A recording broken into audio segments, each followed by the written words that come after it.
Wow, siapa yang cantik? Pupap. Yang manis? Pupap.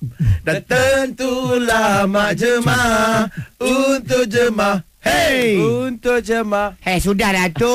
Mak Jemah. Ya saya. Aduh, itu pijak pula apa benda ni? Oh, ini tawanan kita orang. Allah, ini kan siapa? Si Anu punya wife. Wife Ya, Wifer. Wife. Bukan. Isteri. Wife. Wife. Siapa tu? Zakwan. Zakwan. Main bola tu kan? Selalu jumpa masa Mak Jemah main bola. Siapa dengan siapa? Dengan family chat Mak lah. Dia kawan lah. Mak Jemah hari ni kenapa pakai boot? Baru balik training. Dengan laki dia dah tadi tu, tak tahu tiba-tiba jumpa sini. Inilah Ayu Raudah ni. Kita memang ada buat sikit cabaran lah. Dia kalah, jadi dia jadi tawanan 3 hari. Pula dah. Kesian lah laki dia kena puasa 3 hari. Siapa nak masak untuk laki dia? Kena puasa lah semua. Tak tidur laki dia 3 hari. Mak Jemah pandai je. Mak Jemah nak buka persatuan. Apa persatuan? Boy. Cuba bukakan mulut dia punya ni. Okey. Ayu Raudah boleh cakap. Mak Jemah, Ya. boleh tolong saya keluarkan dari sini tak? Boy. Tak boleh. Kita Ikat balik mulut tak? Nak ikat balik mulut tak? Sabar. Kita bincang. Okey, kita bincang. Ni laki kau mana? Tadi kan Mak Jemah kata pergi training sekali. Yelah. Konten lah tu Mak Jemah ni. Mak Jemah training under 12. Ada tuan Malaysia. Ada tuan Malaysia. Nak cerita pasal kita nak buat persatuan bini-biniku footballer. Wow. Yes. Mak Jemah siapa presiden? Presiden macam biasalah Mak Jemah lah yang akan mengambil alih uruskan everything. Tapi kelab ni bukan untuk isteri-isteri pemain bola je ke? Kelab presiden tak apa. Tapi presiden pun boyfriendnya kena ingat Ingat sangat. Sebab Mak Jemah tak lama dah ni. Tak lama Lepas apa? ni pergilah isteri. Sorry Mak Jemah datang era ni, okey? Jangan dulu lah. Mak Jemah kena khusyuk dengan tawaduk menjaga suami, my lovely husband. Apa yang kita nak bangkitkan dalam Isu-isu yang satu, kenapa suami-suami kita kena keluar pagi.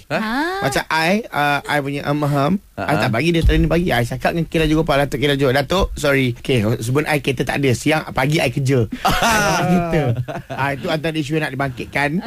Lepas tu training petang tak ada, please, sorry. Petang pun tak ada training juga? Petang tak boleh training. Sebab apa? Sebab petang kadang-kadang hujan, balik lelaki I demam. I tak suka. Habis tu tak ada masa dah nak training. Training dengan I je. Cuk kalau tak training pagi, petang, nanti semput you all. Okay, Dia tak fit. Okay, you all kena ingat I presiden. Saya suka hati I lah. You ahli datang kuasa. So you jaga lelaki you sendiri. Tapi berapa ramai lah sangat Mak Jemah kena isteri. Baru jumpa Ayu Raudah, tiba-tiba nak buka gelap. Dia Siap datang pakai boot semua. Excuse me. Yes. Ramai lagi I dah jumpa. Victoria Beckham akan jadi I punya partner. Macam tahu tak Rosita Cik Wan? Dia bakal kahwin apa? Dia akan kahwin dengan si budak pemain bola tu. Oh, ada juga? Tak tahu, diam lah. Kita tahulah. Mak Jemah punya boot ni high heel lah. High heel. High heel. Tajam-tajam kan? Ni tajam, senang lah. Apa yang melawan kita tendang aja. Kan. Sebab apa Mak Jemah pernah tendang bola? Bola hilang.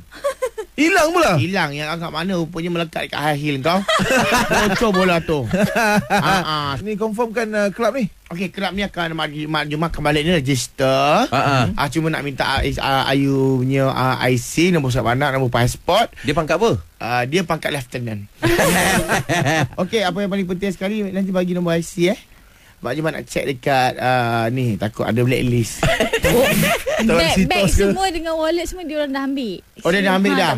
Tawanan. Nanti kita orang bagi foto step punya. Bagi foto stat copy, okey? laki dia punya sekali. Buat apa? Sebab laki dia minat juga. Tak cara skripsi. Mak Jemah, kita tahanan kita. Tawanan ni. Jangan keluar. Ikat balik. Mak Jemah je boleh balik. Bye-bye Mak Jemah. Okey, cakap dengan dia, jangan risau. Ayu, laki you I ada, okay? Jangan risaukan. Pesan kat laki I suruh datang melawat, okay? Laki you I jaga, okay? Mak Jemaah nak caras laki I ke? Bukanlah nak caras, terai. Johara Pagi Era. Selepas ini, Era Fan